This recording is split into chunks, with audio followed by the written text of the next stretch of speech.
Boa tarde. Ok. Boa tarde.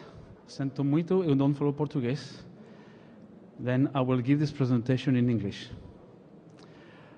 It's a presentation that is a little bit more. Okay. Right, so good afternoon. I'm going to give this presentation in English. I'm sorry about that. And it's a presentation that is a little bit, I'm not sure if it's really aligned with the theme and the communities here, because it's a presentation about business.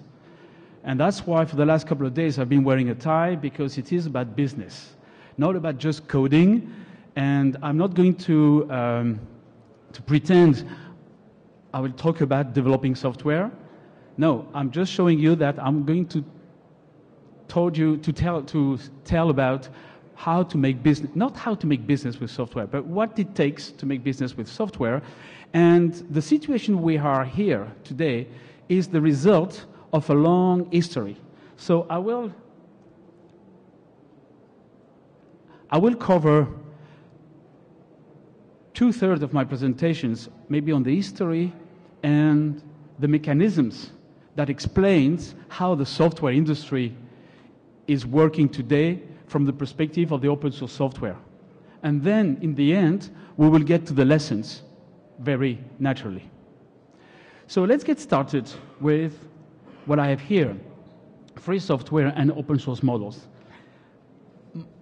My perspective here comes from the growth of open source software. We all use our different figures, and we have figures from Europe here about the growth of open source software. This is the quantitative view, but in my understanding, this quantitative view hides a more qualitative view, and I have the perception, and that I would like to share with you, that there's been 3 layers of open source producers.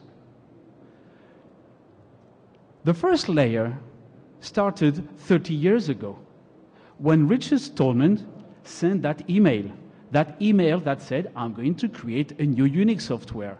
And that was an answer to the reproprietarization of Unix by AT&T. He went on to create, or to establish, to define the 4 freedoms that really set the stage to where we are today. So the first one is to use the software for any purpose. The second is the freedom to read the software. The third one is the freedom to share the software, to distribute it. And the fourth one is the freedom to improve it and to modify and to distribute and to share a modified version of this software. These 4 simple rules have had the power to change the software industry. Of course, they define how you as developers, you behave with software, but they also had an impact on the way the whole software industry works. Then, a few years later, 10 years later, Linus Torvald sent that mail saying he would develop another operating system. And then the rest is history. That layer gave us the most beautiful open source projects, the most natural grassroots project that did set the example for us all here. We would not be here today without these guys. That also gave us some institutions. And that's the layer I call this open source. It's more free software. That at the time it's free software, and that's for developers. And that gave us some institutions, like the open source initiatives, that went on to define or to actually look after the licenses for open source, free and open source software. Because we are here in a context of sharing and playing together, so we need to have the rules. And this, the open source initiative and the licenses define the rules. That's the first layer. It worked because it was based on, it demonstrated technical efficiency. By sharing development, by sharing these efforts, we could collectively debug software, and we could collectively deliver very high quality software. So that's the synthesis of the first layer. Some institutions came with this layer. I mentioned the open source initiatives, but we also had the Free Software Foundation and the Apache Foundation. They come from that layer. But then, in the middle of the 90s, something happened.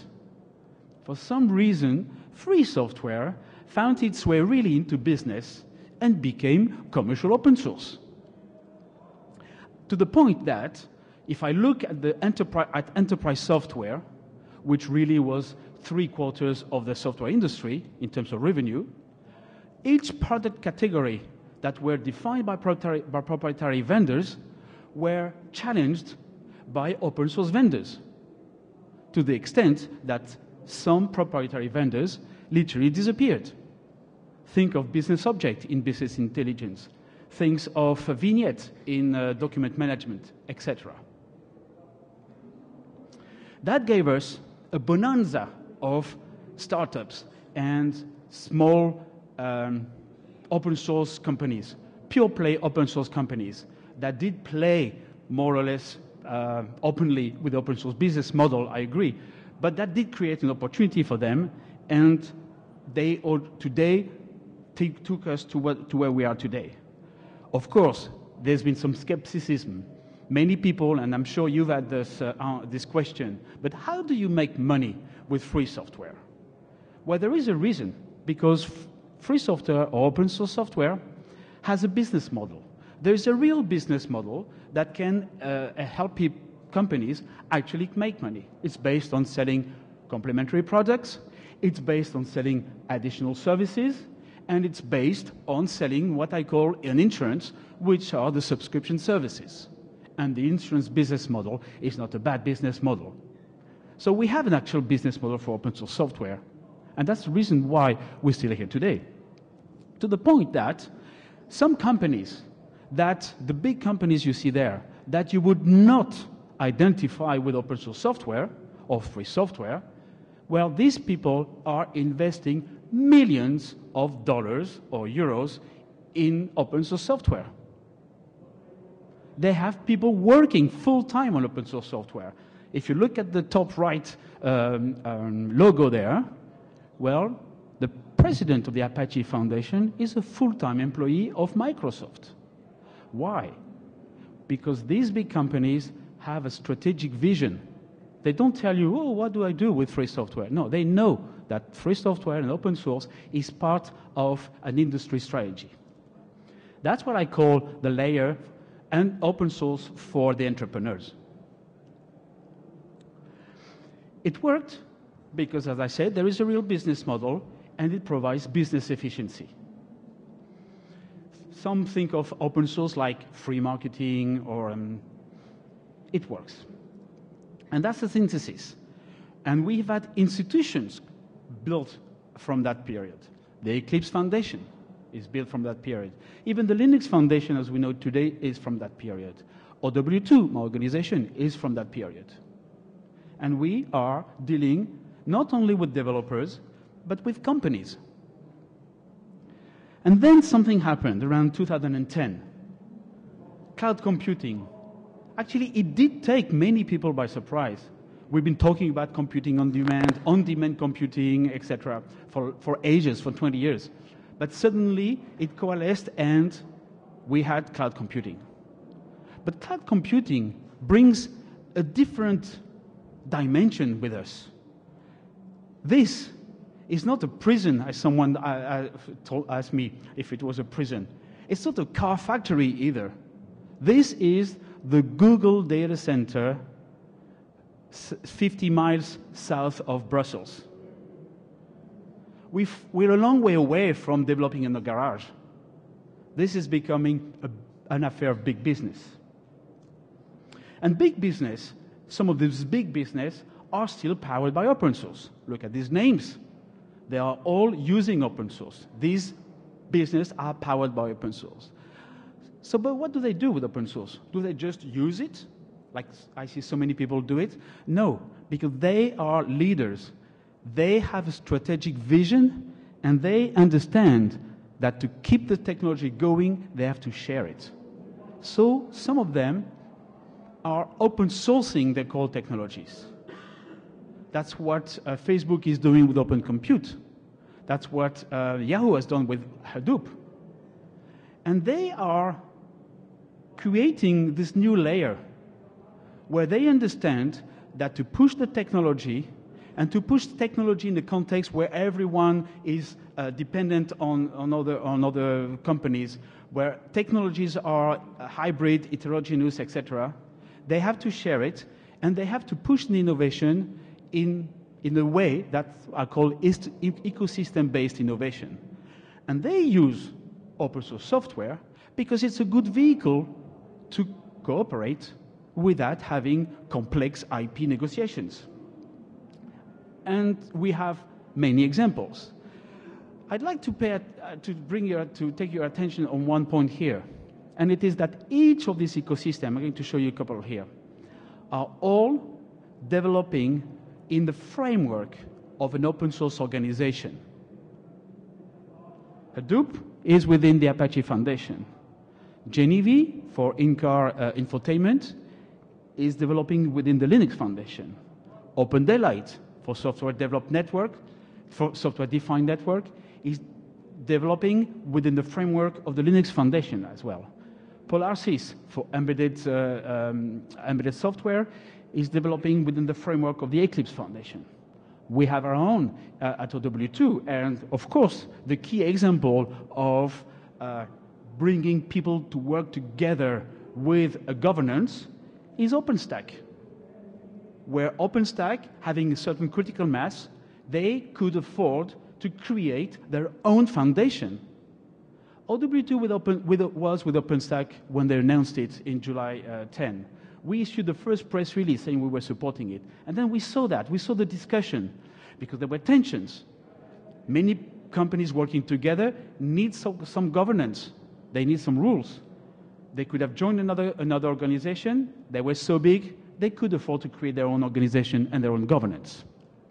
And that's what I call open source by committees, or the ecosystem-based open source, where the decisions are made by many people working together.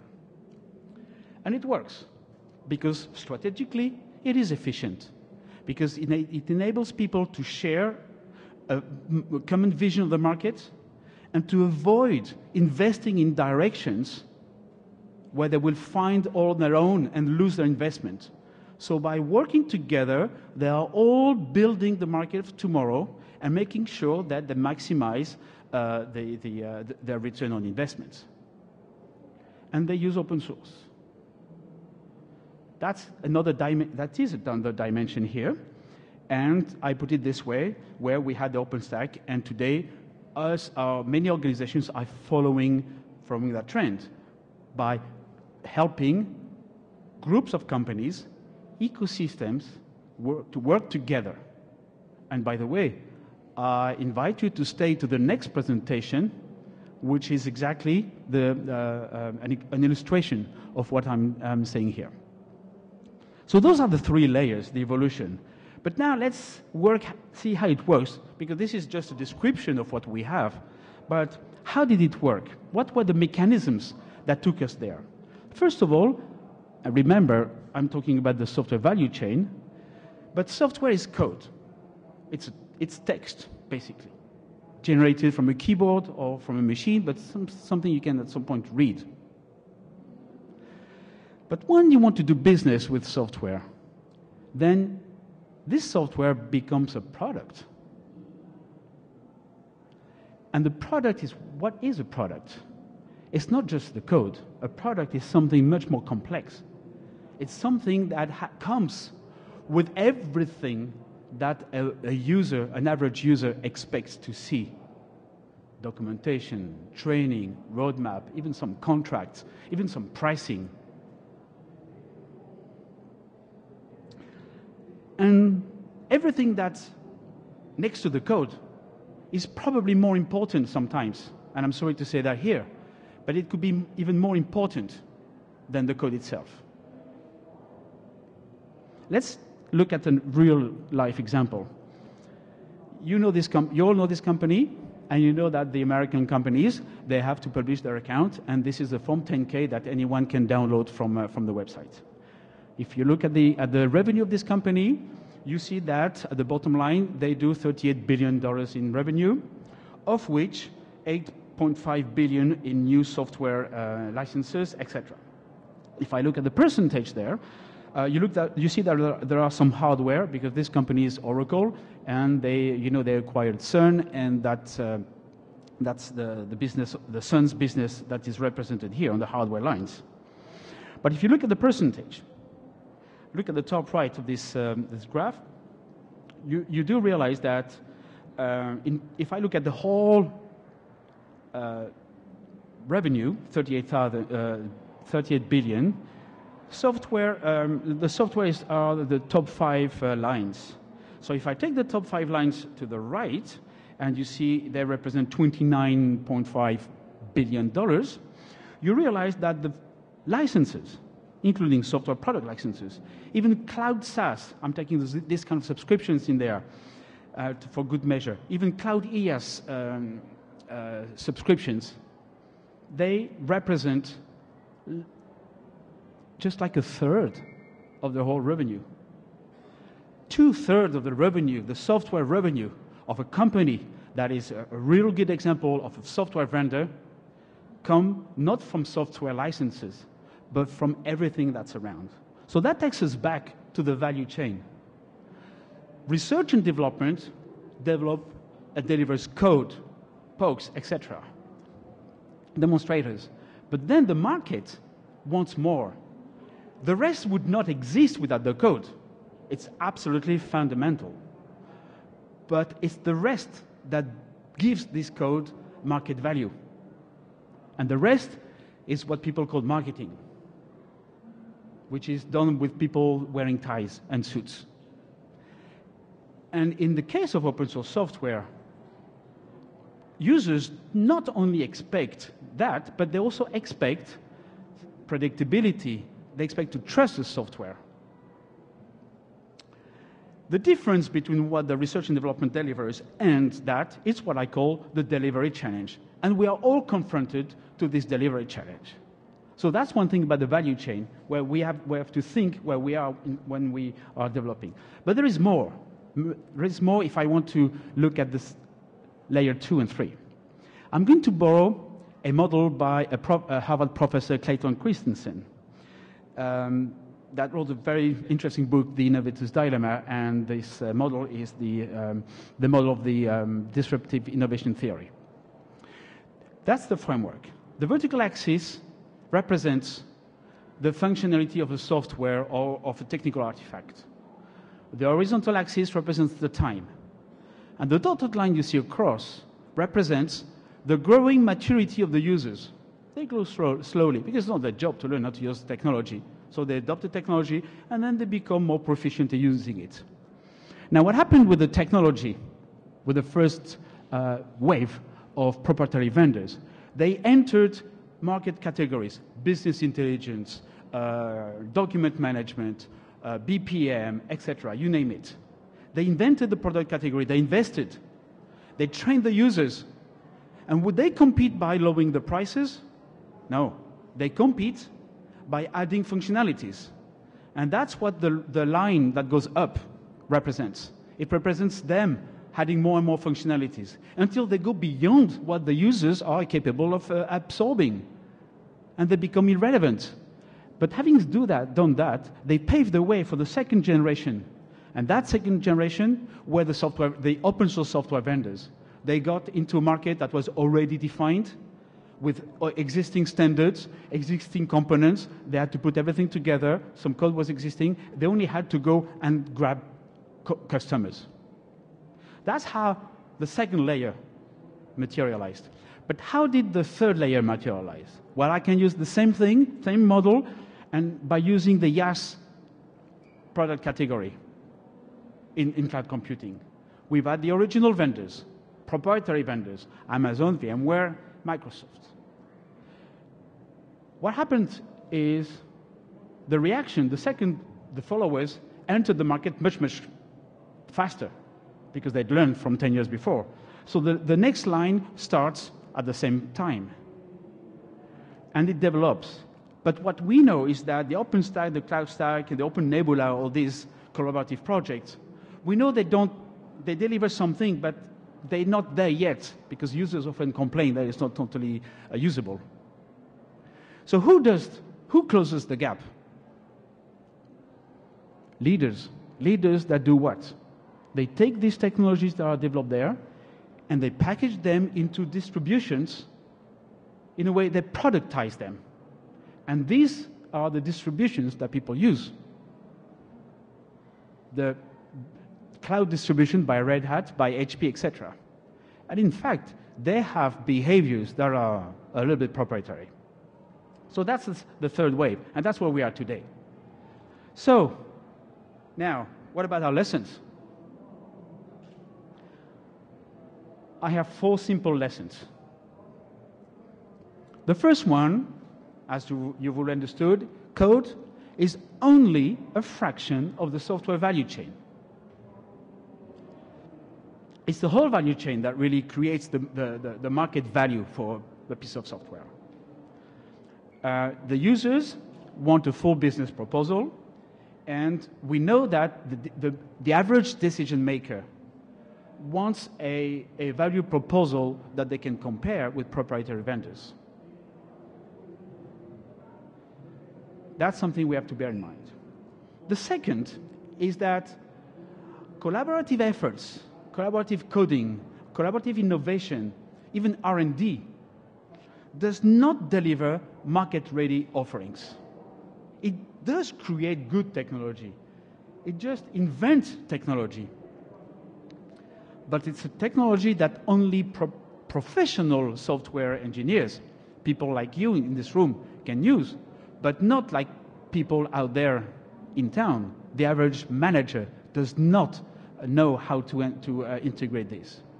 And the problem is that, of course, the developer has a natural tendency to spend more time on coding, on elegant coding, than on elegant documentation. Elegant documentation is not something we thrive for. Even testing.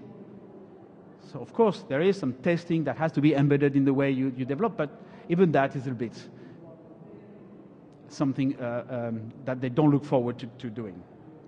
So we know that code is the soul of free software and open source projects, but if we want them to survive and to really take the market share that they deserve, we need to think of them in a more comprehensive way. The third lesson is that successful collaborative projects must implement a flawless governance. A governance that is transparent, that people can trust. This is the only way you can attract third-party collaborators, contributors. It's by being transparent and having a governance that people can trust. You have to announce what you're going to do and do what you announce, and make sure that you're open to criticism.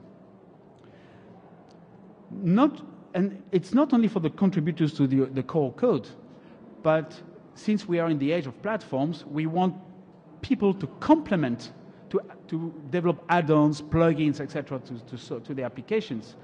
And then, if you want them to trust you, you need to attract them. Even if these people develop proprietary add-ons, proprietary plugins, it's good for your software. At some point, somebody will do it in open source way, and open source will really prevail. And to implement this flawless governance, the key is to rely on professional community management.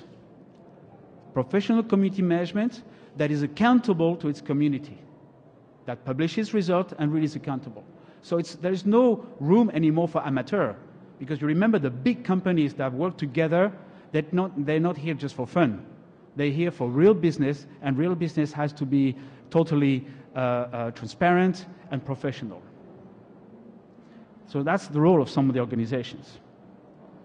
And the last one is that, unfortunately, today the successful projects are supported financially by IT companies. the time where the Apache web server appeared out of nowhere from a university, from a publicly funded research organization, this is historical. It's history. Can we replicate this today? We don't know. But the big companies, those that are in the software industry, don't want to rely on serendipity. They want to rely on investment and professional management.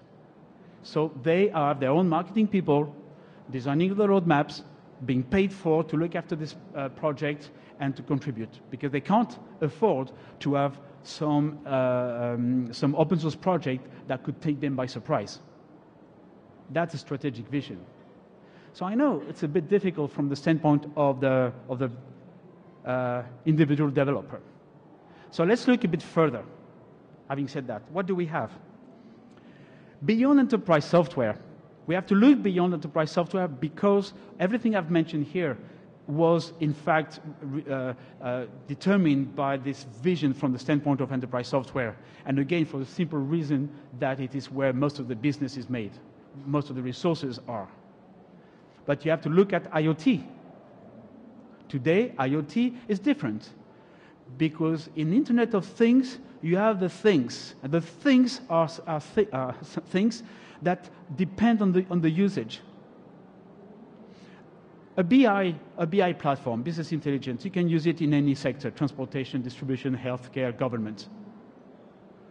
But an Internet of Things applications that controls lighting relies on sensors that are specific sensors with specific protocols, etc. So the usage in IoT is very present, is very there. And that changes a little bit the things. So I don't have the solution, but I'm just observing. The second thing that is changing the rule of the games is that because there is this physical investment now in all that, think of physical investment in smart cities or smart transportations, you cannot really go back. I mean, you can probably go back if you have a database and you want to change database and have another database vendor, even if it costs you. But to change from a smart transportation system to another smart transportation system is something difficult. So there are some dependencies. The exit cost is very high, and things will change a little bit. I mean, the games will probably change. And in terms of open source software, we will have to be prepared to deal with that. I don't have solutions, I'm just observations. Third idea for the future is that what I said already, professional open source organizations. So here, of course, I'm talking for my organization, which is OW2, but I'm also talking for Eclipse Foundation, the Apache Foundation, the Linux Foundation, the OpenStack Foundation. They need to be professionally driven, but not only with services that manages the administration, like the payroll, the budget, or the brand, but also services that provides a vision to the community. They also need leadership. They don't need just administrative services. They need leadership. They need community working together to create a possible future.